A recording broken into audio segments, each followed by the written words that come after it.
Y esta empresa creo que fue de las primeras que empezó a hacer contenido, como hacer una app para el celular, y los precios no eran caros, y al final no funcionó porque nos enfrentamos al gran reto que tienen todos los temas educativos, que son importantes, pero no son prioritarios. Cuando se trató de levantar capital en algún momento, pues casi no había inversionistas interesados y fue un proceso bastante duro para hacerlo, al punto que nos tocó en algún momento casi que poner inversión adicional para que la empresa pudiera pagar la nómina de la semana. Y sí me dio la verdad, mucha tristeza y mucha frustración cuando no funcionó esa startup.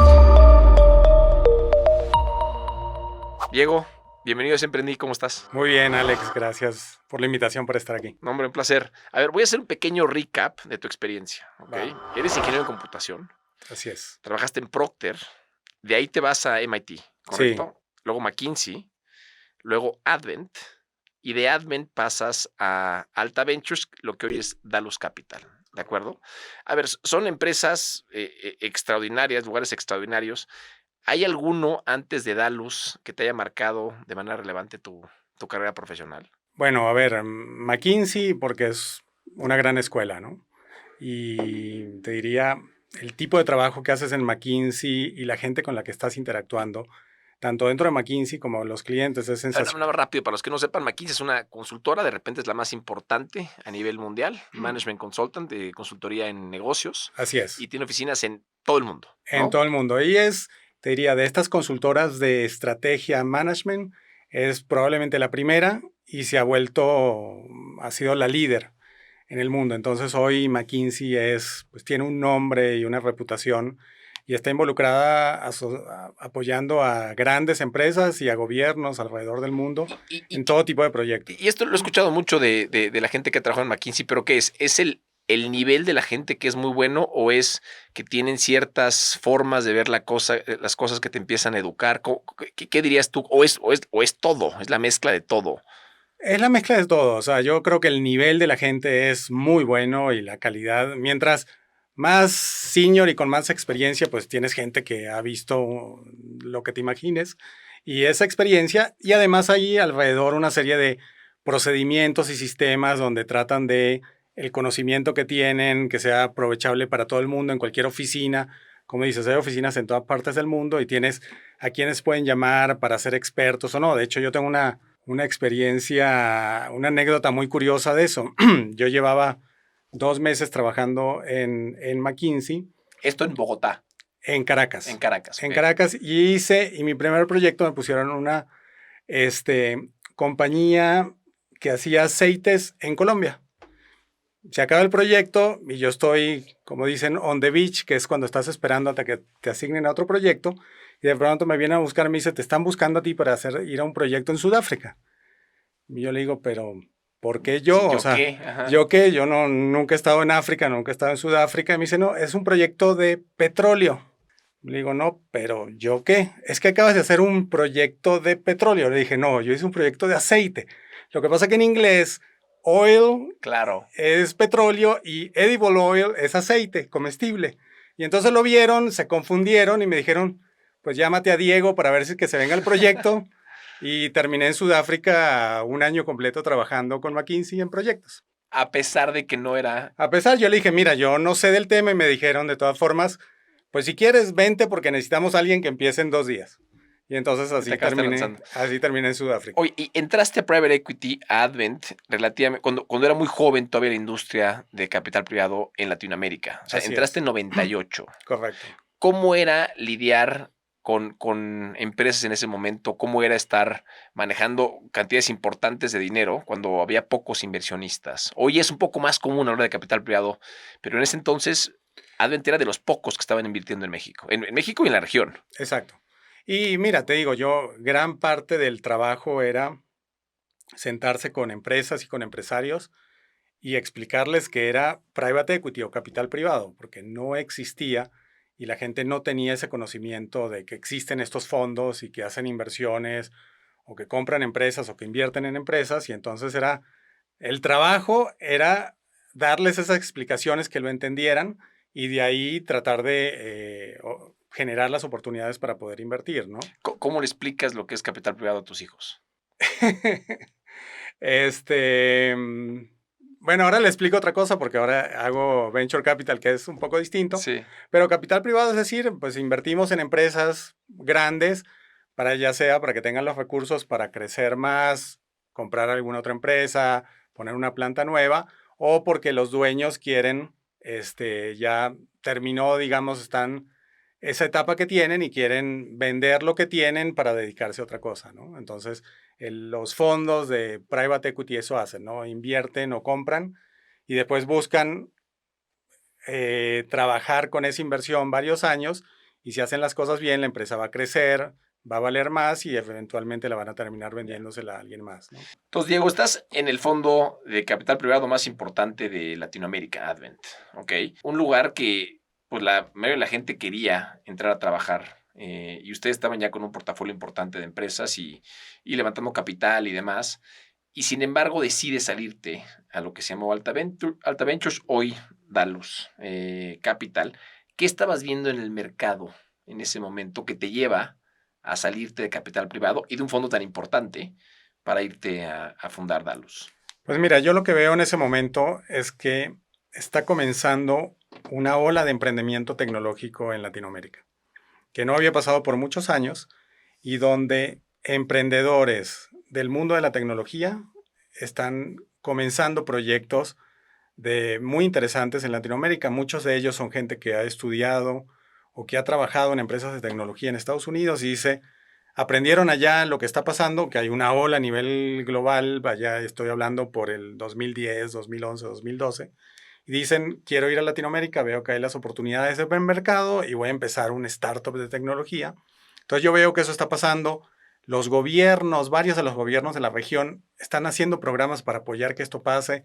En Chile crean Startup Chile, en México se crea el INADEM, en Colombia se crea Impulsa y varios otros. Y entonces, pero lo que no hay es inversionistas que tengan experiencia en apoyar ese tipo de proyectos en Latinoamérica, porque los inversionistas en Latinoamérica hasta el momento eran muy tradicionales o invertían como nosotros en empresas grandes, maduras o mucho negocio inmobiliario, ¿no? Cosas muy seguras y se percibía esto algún desconocimiento que tenía mucho riesgo. Entonces yo veo que viene esa ola y por otro lado ya llevaba 15 años en Advent, un poco cansado de lo mismo, con un mercado complicado. Después de la crisis del 2008 las cosas se pusieron más difíciles en general y dije, a ver, a mí me encanta este tema, como mencionabas antes, yo estudié ingeniería en computación, no había podido estar muy cercano a ese mundo, pues este es el momento para subirme a esta nueva ola y con esa lógica dije, voy a salir de lo que estoy haciendo y me voy a ir a un fondo, a hacer un fondo de Venture Capital que, a ver, no era exactamente lo que yo estaba haciendo, pero tampoco, pero viene del lado de Exacto, inversión. se O sea, parece bastante, se parece ¿no? bastante y donde podía, pues mi experiencia de tecnología, pues aplicarla mucho más y ahí decido hacer el salto. Mencionaste Startup Chile, mencionaste el INADEM. ¿Te toca que el INADEM ya esté completamente funcionando una vez No, que lanzas o tú lanzas primero y después viene? Y aquí voy a dar un poco de contexto. El INADEM era el Instituto Nacional del Emprendedor, es una iniciativa del presidente Peña Nieto para impulsar el sector emprendedor. De hecho, eliminan la Secretaría PYME, de Pequeña y Mediana Empresa, y fundan un Instituto Nacional del Emprendedor, el cual ya no existe, pero sí en su momento apoyó a varios fondos de capital privado, como 30, uno de ellos sí. Soldiers Field Angels, en el que yo estoy involucrado. Y ahí cuéntame un poco en qué etapa estaban ustedes, porque sí vino a ser un impulsor importante de ciertos fondos en ese momento. Nosotros empezamos antes que el INADEM. Creo que Ya, ya había planes y se estaban hablando de cosas y de hecho dentro del gobierno en México había algunos proyectos anteriores que habían estado apoyando a emprendimientos.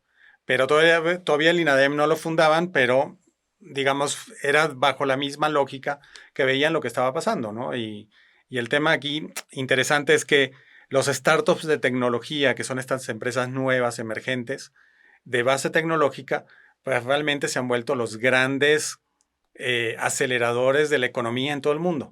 O O sea, las empresas que están creciendo de forma acelerada, que están generando buenos empleos, en la mayoría de los lados son los startups de tecnología, ¿no? Entonces, eso empezaba y pues todo el mundo, había muchos jugadores que querían apoyar que eso se diera, no solo en Estados Unidos y en Estados Unidos principalmente en Silicon Valley, sino en otras partes del mundo, incluyendo Latinoamérica. Y ese primer fondo, porque usualmente el principio es complicado, ¿qué tan fácil fue levantarlo? ¿Cómo lo hicieron para levantar ese fondo inicial con el que arranca Alta? Y luego platícame cómo transiciona a Sí, Dalus. pues ese fondo lo levanta principalmente mi socio, que se llama Rogelio de los Santos, que él empezó y ahí fue donde de hecho nos conocimos. En el año 2008 decide hacer la primera conferencia de Venture Capital en México, en la Ok. historia. Y yo en ese momento... ¿Cómo se llamó? Se llamó Monterrey Venture Capital. ¿Sigue existiendo esa conferencia? No, se hizo solo ese año. Ya. Y bueno, y después le hicimos un año más. Pero eso se hizo esa primera vez, un poco buscando traer experiencia y conocimientos de lo que era Venture Capital a México. Y yo en ese momento estaba de presidente de la MEXCAP, que es la Asociación Mexicana de Private Equity y de Venture Capital. Y entonces ahí conozco a Rogelio, nos pide apoyo para hacer la conferencia. Lo apoyamos, nos conocimos. Y después de esa conferencia siguió trabajando algunos años y eventualmente se levanta el fondo y yo me incorporo año y medio después al fondo, a la operación. Realmente, pues el levantamiento de fondos siempre es complicado, ¿no? Siempre, sí. En esa época todavía era más difícil porque había menos conocimiento y menos inversionistas interesados. Y en ese momento sí había, creo que un sentimiento generalizado entre los inversionistas que decían, a ver, Venture Capital es algo que pasa en Estados Unidos y en San Francisco, no pasa en México. Entonces, ¿cómo piensas que va a haber suficientes compañías para invertir? ¿Crees que realmente pueden crecer, que pueden generar valor, que puedes generar un retorno a los inversionistas? Había dudas todo el tiempo, ¿no? Entonces era la parte, digamos, fue la parte más complicada.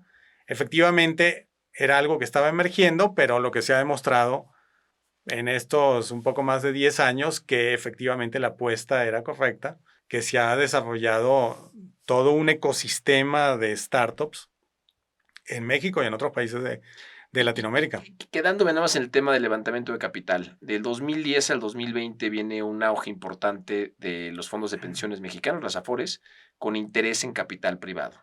Le toca a Dalus Capital poderse sumar a esa ola, ese momento de interés en capital privado, venture capital en México. Sí, nosotros levantamos a ver, los fondos, como funcionan típicamente es que tú levantas con inversionistas, se comprometen a invertir cierta cantidad de dinero y eso es un compromiso y levantas ese dinero para hacer un número de inversiones en cierto plazo de tiempo, que típicamente inviertes en 3, 4, máximo 5 años.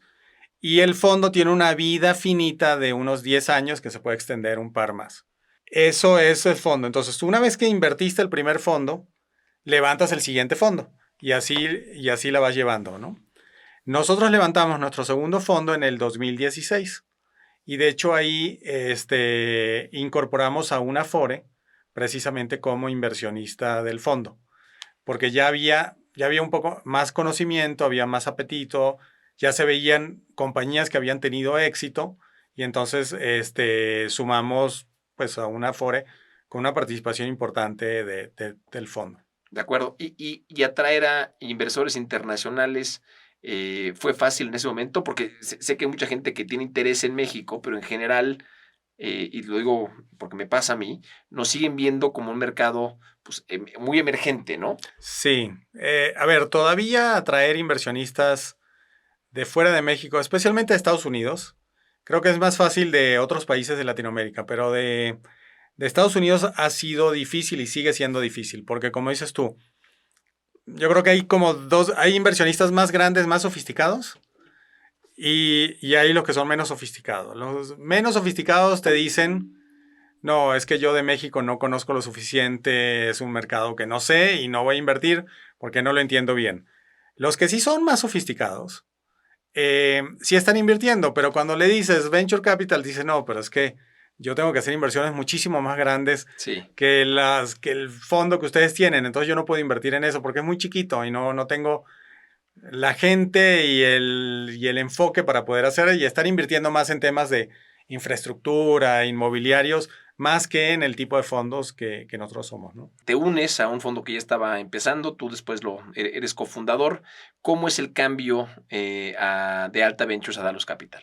Pues al final, realmente cuando decidimos levantar el nuevo fondo, a ver, y después de haber estado varios años, pues lo que nos dimos cuenta es que Alta suena un buen nombre, pero desgraciadamente hay muchas instituciones que se llaman Alta. Es un nombre común. Común, entonces había otro que se llamaba Alta Growth, había Alta Capital y otros más. Y nos llegó el punto donde la gente nos llamaba a felicitarnos por una inversión que habíamos hecho que Sí, no no le hicimos nosotros, sino de alguien más. Y alguno de los otros empezó a tener problemas financieros. Entonces nos salió en el periódico que nosotros estábamos involucrados y no teníamos nada que ver. Y entonces ahí fue donde decidimos, busquemos un nombre que realmente no tenga que ver, somos los mismos, vamos a seguir haciendo lo mismo que hacíamos, pero con un nombre mejor, y ahí buscamos el nombre de Dalus Capital. Y la pregunta a lo mejor es de dónde sale Dalus o qué significa.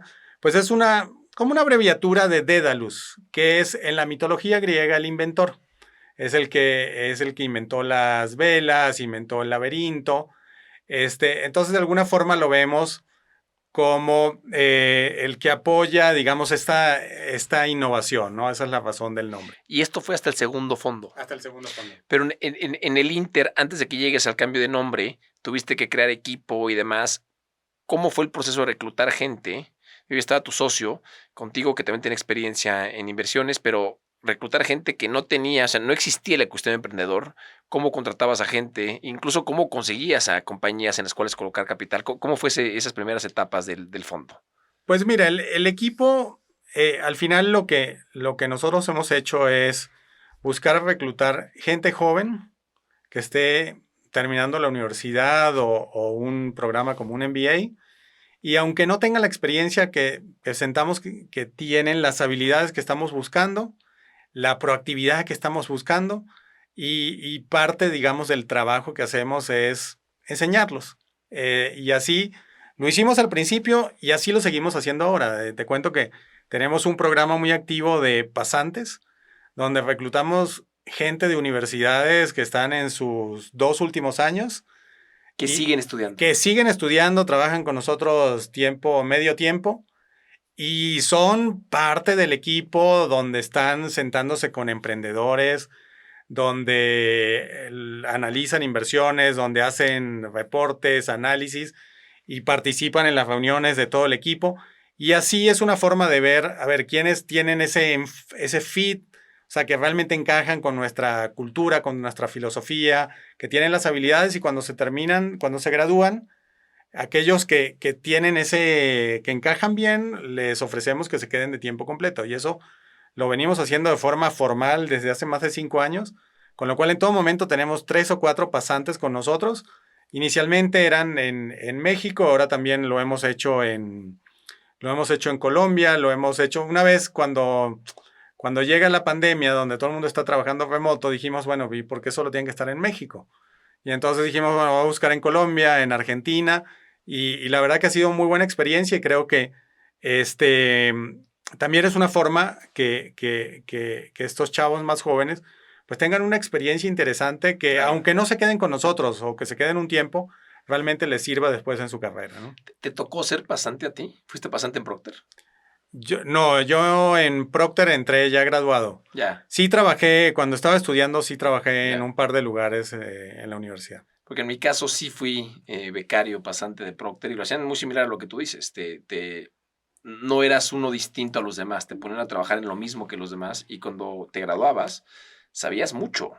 Exacto. Y como tú dices, si había fit con la cultura y con la gente, pues te hacían una oferta de trabajo y pues tenían un recurso bien preparado, relativamente barato, ¿no? Porque no dejas de ser el que acaba de acabar la carrera, ¿no? No, eso, y por el otro lado, creo que tiene un montón de valor en el sentido de que estás contratando gente que ya conoces. Sí. Con el que ya trabajaste, pues funciona, nos entendemos y es el perfil que queremos, ¿no? Porque, a ver, y eso lo vemos en muchos de los startups en los que nosotros invertimos, que están contratando mucha gente. Encontrar la gente que haga el fit con la cultura de la organización no es fácil, ¿eh? Y es bastante común que contratas a alguien y a los 3 meses, 6 meses dices, pues no tiene sentido que funcione, que siga porque Sí. no es lo que necesitamos, ¿no? Entonces, ahorrarte eso vía las pasantías es muy bueno. O sea, hablaste un poco de que contratas a gente que aunque no tenga experiencia en Venture Capital, tiene ciertas habilidades y así acaban aprendiendo de la materia. En un principio sí había una que otra empresa, ¿no? Pero no había tantas. ¿Cómo lo hicieron para que empezara a avanzar y a poder realmente colocar capital en empresas, sobre todo en un principio que no había tanta oferta de startups? Nos tomó un tiempo, de hecho te diría la mayoría de las inversiones, ese fondo que empezó a invertir desde el 2011, la mayoría de las inversiones las hicimos en el 2013, 2014, hasta el 2015, o sea, Hasta que avanzara un poquito sí, porque, más. a ver, no eran ecosistemas desarrollados, habían al principio pocos emprendedores o pocos emprendedores que encajaran en lo que nosotros estábamos buscando, este, pero parte realmente de nuestro trabajo es estar viendo la mayor cantidad de oportunidades de inversión, ¿no? Entonces estamos súper activos. Primero, en esa época era más difícil, pero súper activos en ir a buscar a los emprendedores, ¿no? Que nos los refieran otra gente que conocemos. Y pues así nos manteníamos ocupados. ¿Llegaron a hacer algo de aceleración interna o siempre No, buscaron a gente por no, fuera? no, nosotros Y no. aquí como contexto hay ciertos fondos que meten buscan a ciertas empresas, las ponen a trabajar con ellos directamente y los aceleran y después algunos les invierten de manera selecta.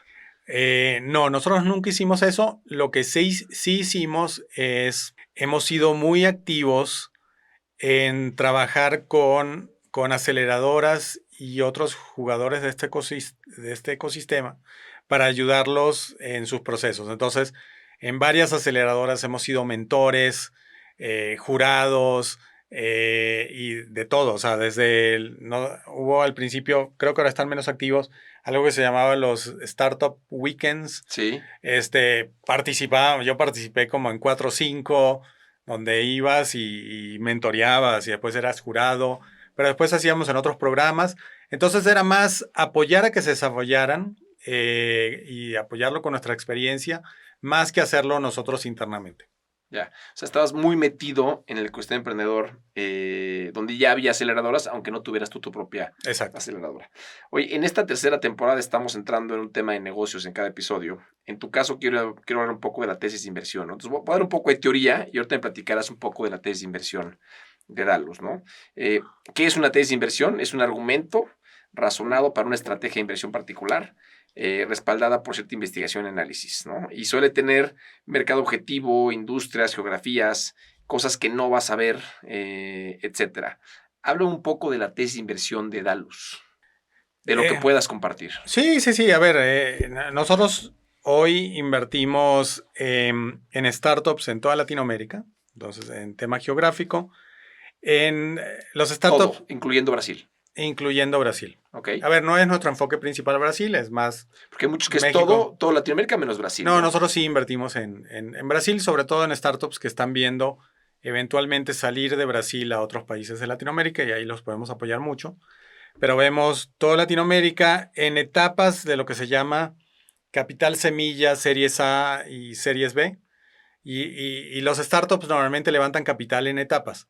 Entonces al principio la primera etapa se llama normalmente Friends and Family, ¿no? Amigos y familia. Y después, y donde entran a lo mejor inversionistas ángeles. Y después a lo mejor levantan una ronda de capital semilla o pre-semilla en algunos casos. Y después de eso, si vuelven a levantar capital, típicamente se llama una serie A. Y si vuelven a levantar capital, se llama una serie B.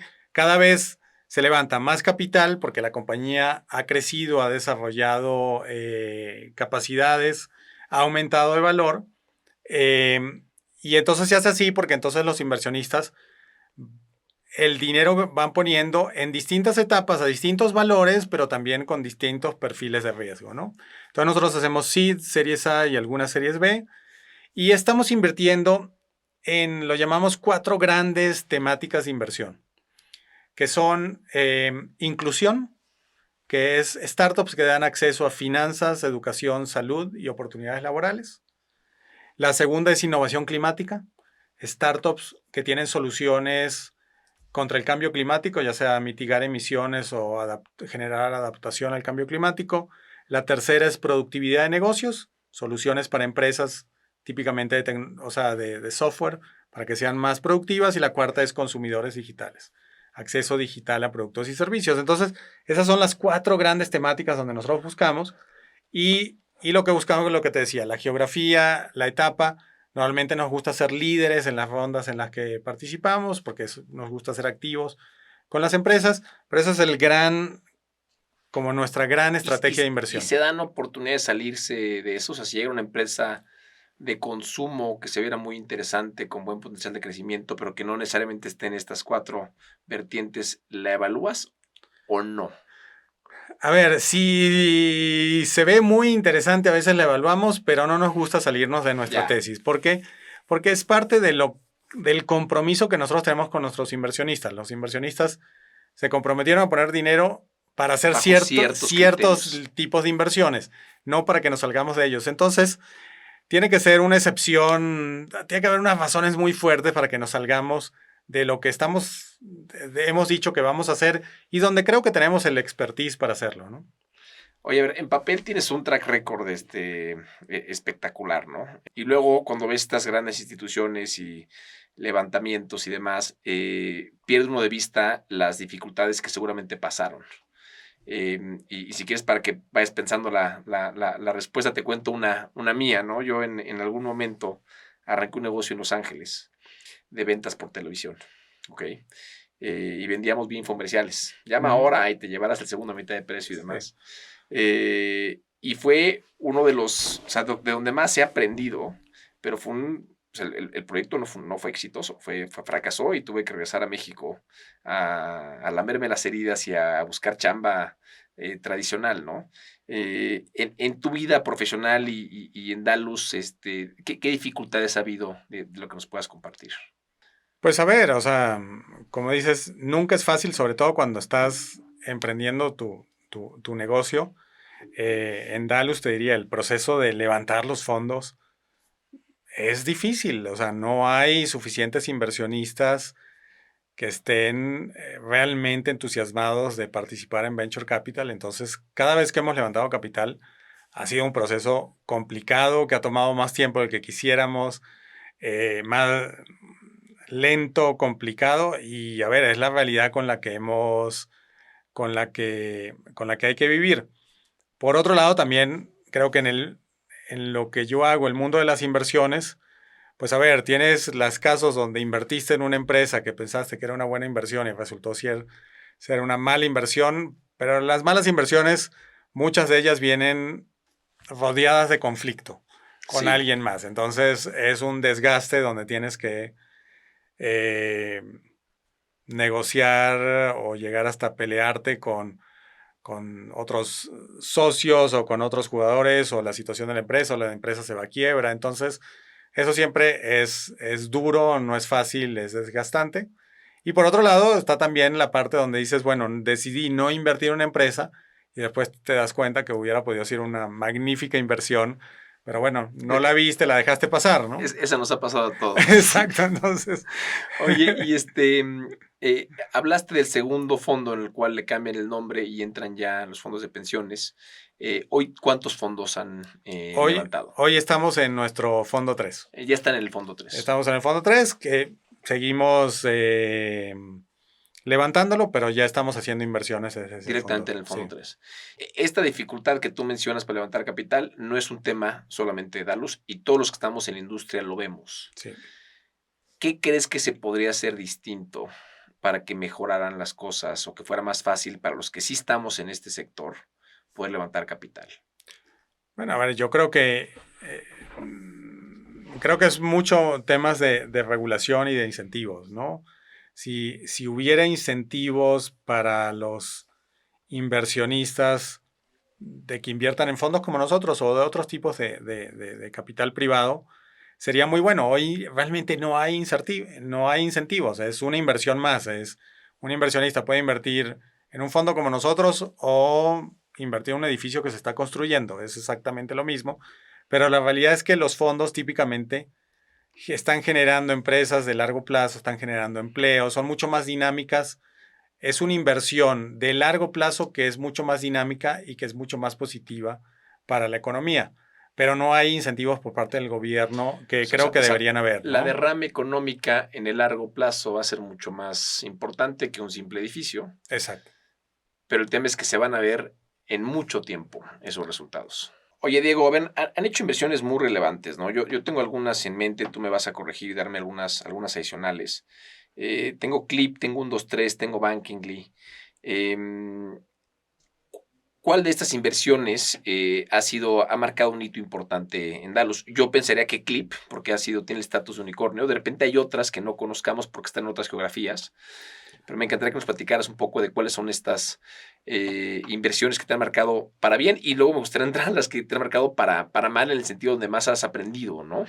Clip, definitivamente, Clip se convirtió en el primer unicornio fintech en México. Realmente una empresa que empezó desde el 2012, 2013. ¿En qué etapa entraron ustedes? Nosotros entramos en la serie Semilla y después lideramos la serie A de Clip. O sea, muy temprano, y yo he estado con la compañía y he estado en... O sea, es una compañía que hoy no sé en cuánto esté, pero más de $2 billion o $2,000 millones de evaluación. De repente... Pues la última vez que levantó capital, sí, la evaluación era casi 2 billones. ¿Y te acuerdas en cuánto fue la evaluación cuando entraron ustedes? ¿Se puede compartir o no? No la compartimos, pero muy bajita. Muy bajita. O sea, muy bajita porque te tocó el ride completo. Completo desde el principio. Y a ver, y Clip, que hoy es una empresa muy exitosa con un súper equipo, un súper fundador que es Adolfo Babatz. A ver, tuvimos momentos muy serios en algún momento. O sea, cuando se trató de levantar capital en algún momento, pues casi no había inversionistas interesados y fue un proceso bastante duro para hacerlo, al punto que nos tocó en algún momento casi que poner inversión adicional para que la empresa pudiera pagar la nómina de la semana, porque no, al principio sí fue bastante duro, pero en algún momento se encontró esa fórmula de cuál es el producto que realmente los clientes estaban buscando. Y se creó, y Adolfo creó un equipo de gente con él realmente tremendamente bueno, ¿no? Entonces, hoy el nivel de sofisticación y de profesionalismo del equipo, yo creo que no hay otro startup en México que lo tenga. Sí, sin duda, creo que yo conozco a varios ejecutivos de Clip y se me hacen eso es una. A ver, otro que te puedo contar que a lo mejor es menos conocido es una empresa que se llama Technisys. Okay. Technisys es originaria de Argentina. Y lo que tenía es un producto, te diría, un poco menos sexy que Clip, que es, digamos, esta solución de pagos móviles, sino que eso es esencialmente software para bancos, para instituciones financieras, un software de lo que llaman canales digitales o multicanales y también un core bancario. Y entonces no es algo que un consumidor estuviera consciente, porque ellos le venden a grandes bancos. Y también invertimos en el 2013 en una época donde era bien difícil para una empresa argentina levantar capital, pero sus clientes estaban en toda Latinoamérica y los acompañamos hasta el año pasado, donde la empresa se vendió completa, la adquirió una empresa de Estados Unidos que se llama SoFi. Sí, lo ubico, grande. Que cotiza en bolsa, hizo una adquisición y compró el 100% y ya se integró Technisys dentro de SoFi. Entonces también es una gran historia de éxito porque la compra se hizo a un valor de más de $1,000 millones. Wow. Entonces otro unicornio, ¿no? Y ese, digo, es no digo más relevante, pero sí muy relevante porque te pagan, en este caso, es parte en acciones, parte en efectivo, pero es dinero líquido que vas a poder regresar a tus inversionistas pronto. Sí, en ese la venta o la adquisición se hizo solo en acciones de SoFi Y efectivamente, salvo algunos plazos donde no se podían salir a vender, las acciones se podían vender en la bolsa porque son acciones líquidas. A ver, la parte, como dices, esa es la parte buena. La parte Claro. mala es que el precio de la acción Se ha caído. se mueve todos los días y tienes cero control. Entonces, estaba a un precio, se cayó bastante y ahora últimamente se ha recuperado bastante. Entonces, Tienes a Technisys y Clip como dos ejemplos de éxito. Felicidades. Tal vez sin dar nombres para no poner a nadie on the spot, pero de qué inversiones has aprendido mucho porque las cosas no salieron como lo pensaban. mira, a ver, te cuento una que, a ver, es una inversión pequeña, pero creo que a mí me tocó bastante, que era una empresa que lo llaman una EdTech, o sea, Sí, de de tecnología educación. para educación, ¿no? Y esta empresa creo que fue de las primeras que empezó a hacer contenido técnico, cómo programar, cómo hacer un sitio web, cómo hacer una app para el celular, hacer ese contenido con video, donde entonces en español, entonces donde alguien podía suscribirse y tenía acceso a los cursos, Sí. que es algo que existe en Estados Unidos desde hace algún tiempo. Y la verdad que veíamos el potencial y decíamos, esto tiene que ser tremendamente bueno. Primero porque estás contribuyendo a la educación. Muchísima gente que hoy tiene un trabajo quiere aprender de tecnología porque dice, esta es la forma que me va a ayudar a que me promuevan en mi trabajo o a conseguir un trabajo mejor que me paguen más. Entonces hay mucho apetito de todos los temas educativos. Esta startup tenía muy buen contenido, o sea, los cursos eran muy buenos, lo hacían bien, eran de los temas de moda, lo más moderno que había. ¿Solamente en video? Eh, ¿O de todo? La forma en la que enseñaban la los forma cursos. era así, era en video, lo veías en Ya. la computadora y los precios no eran caros, o sea, bueno, se probaron de todo, se Sí. probaron más caro, se probó más barato y, y al final, a ver, no funcionó, no funcionó porque nos enfrentamos al gran reto que tienen todos los temas educativos, que son importantes, pero no son prioritarios. Entonces, sí, la gente quiere aprender a hacer un sitio web en HTML5, pero si ese día se tiene que quedar tarde en el trabajo, o llega a la casa y el hijo o la hija están enfermos, o la esposa o el esposo le piden que haga algo, Sí, ya no lo hizo. ya no lo hizo. Y lo que veíamos es cuando alguien después de 2, 3 semanas ya no se había metido, ya nunca más se iba a meter. O sea, ya se olvidó de eso. Entonces, el tema educativo es súper importante, pero también es retador cómo hacer que la gente le dedique el tiempo, porque es distinto cuando la gente está estudiando, ahí es más una obligación. Pero cuando lo estás haciendo por tu cuenta, no hay esa obligación y siempre puedes posponerlo un poquito más, ¿no? Y sí me dio la verdad, mucha tristeza y mucha frustración cuando no funcionó esa startup. Por ejemplo, hay un sitio que yo recomiendo mucho que se llama edX, que tiene los cursos de las mejores universidades del mundo, de MIT, Harvard, Stanford, completamente gratis. Y puedes ver miles de cursos como si estuvieras tomando una clase en la universidad gratis. El porcentaje de gente que termina un curso es del 2 o 3%. Y es lo mismo. Yo me incluyo. Yo me inscribí a uno y vi un par de sesiones Exacto. y después ya no lo A ver, continué. y seguro eran Brutales. Sí, sensacionales. brutales. Sí. A ver, no era tan bueno como estar en la clase ahí, pero no muy lejos. Y el problema es de que pues es interesante, es importante, pero no es urgente. Entonces Claro. siempre dices, bueno, no lo veo hoy, lo veo mañana, no puedo mañana, lo veo el sábado no, el domingo, y al final terminas, siempre hay algo más urgente de la vida diaria que te lleva a decir, bueno, eso no lo hago, ¿no? Pero Claro. lo pudiste haber hecho. O sea, es impresionante la cantidad de contenido que existe allá afuera del tema que quieras, ¿no? Claro. Pero hay que tener el recurso escaso, es el tiempo para dedicarle. Entrando un poco a las tendencias hoy por hoy de mercado. Hubo una evaluación importante de compañías durante la pandemia, sobre todo compañías que eran más de economía digital. Y después de la pandemia vino un reacomodo, ¿no? E incluso para muchas de estas compañías les es complicado hoy por hoy levantar capital. Previo a la pandemia había un foco importante en crecimiento y no tanto en rentabilidad. Hoy, ¿Cómo estás viendo la tendencia? ¿Cuál es el foco de las empresas? ¿En qué etapas las ves? No, a ver, hoy ese reajuste que se dio a partir de finales del 2021 sigue en el sentido de que hay mucha menos inversión capital disponible y eso hace que las empresas se tienen que enfocar a llegar a rentabilidad positiva lo más pronto posible, ¿no? Porque no puedes depender que va a haber siempre inversionistas que te van a poner capital fresco si estás perdiendo dinero, ¿no? Entonces, eso es lo que ha pasado.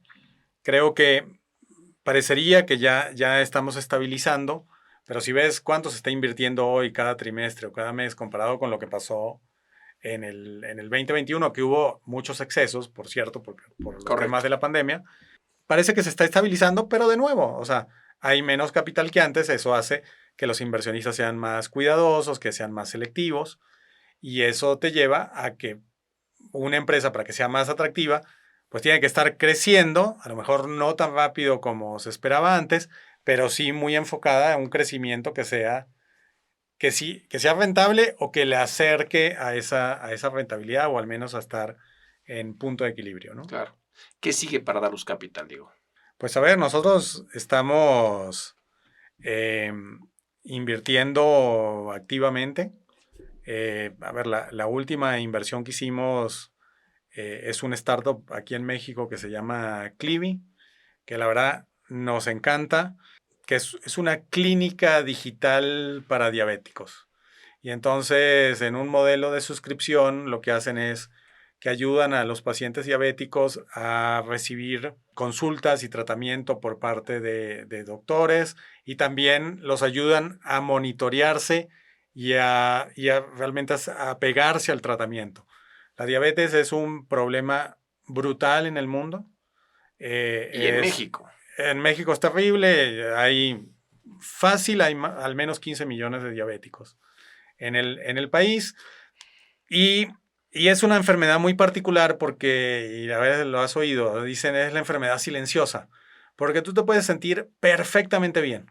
No sientes nada y tienes diabetes y tienes el azúcar alto, pero tú no lo sientes. O sea, puedes hacer tu día como siempre y, y aunque no lo sientas, la enfermedad está dañando órganos dentro de tu cuerpo. Y puede tomar años eso. Entonces, y eso lo que va a hacer es que tu calidad de vida en algún momento sí se va a afectar y tu expectativa de vida. Entonces, por eso, apegarse al tratamiento, si ya estás identificado en temas de dieta, de ejercicio o de medicinas, si ya es en una etapa que tienes que tomarlo, es fundamental. Y mientras hagas eso y esté controlada, entonces tu cuerpo va a estar perfecto y no va a estar siendo afectado por la enfermedad y puedes tener la misma expectativa de vida que una persona completamente sana.